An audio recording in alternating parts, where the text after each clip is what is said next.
heavyweight boxing fans, what's the deal? All right, so I'm doing a quick post-fight to this Agit Kabayel versus Christian Lewandowski. I got this prediction wrong. I thought Lewandowski, would be able to use his jab and use that right hand to keep Kabayel off of him, to make Kabayel respect him and respect his power.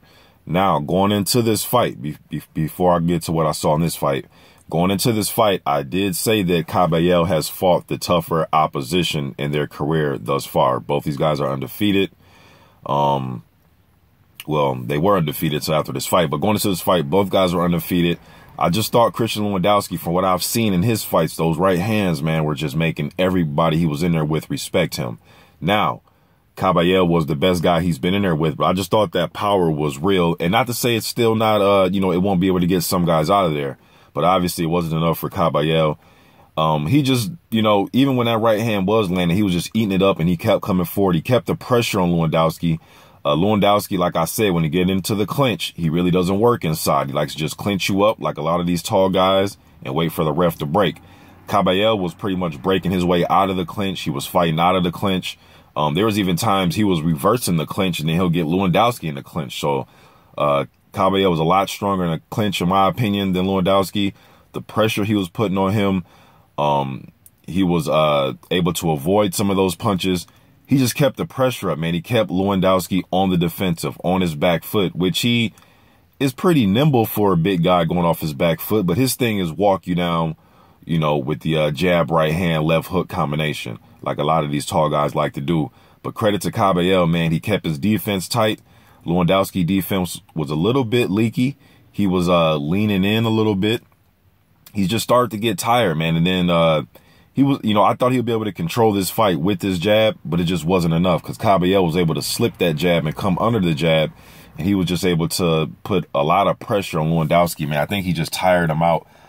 By about round 4, like I said in my prediction vid, that Lewandowski's never been past round 4, and it was evident in this fight.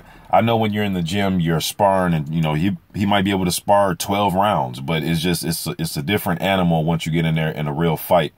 And Kabayel, man, just his endurance and his strength, he was just walking him down, got him tired him out. By round 6, he was just gassed. Lewandowski was gassed. Kabayel was able to land his jab. He was able to go to the body. That's what I think was setting up everything. He was going to the body, and he was able to work. Round 6, he had Lewandowski just tired, man. Then coming out for round 7, it was literally the first, 10 seconds of round 7. Lewandowski was against the ropes.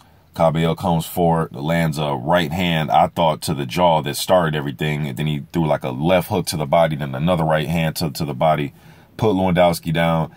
I thought he was more so just tired, winded, gassed on top of that right hand that landed. I think everything was just, it was pretty much just a combination of those things. And then he just finished them off, man. So like to see Lewandowski come back. Both brothers lost last night. I'm going to do another post-fight vid to the Tom Schwarz versus Dennis Lewandowski. I got that prediction right, though. But just getting this out there, credit to Agit Kabayel. He is gaining a lot of experience, man. So hopefully maybe him and Tom Schwarz can fight. I think that'd be a good one. Maybe even Michelle Wallace. So I want to see more Agit Kabayel. I did a prospect heavyweight watch video on Kabayel, so I do respect him. I just thought Lewandowski would be able to use his height and his reach advantage in that right hand. I thought that would have been enough to keep Kabayel at a distance for the duration of the fight, but I was wrong, man.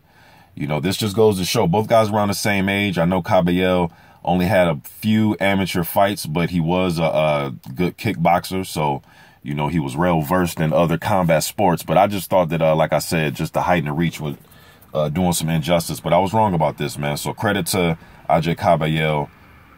Knocks out.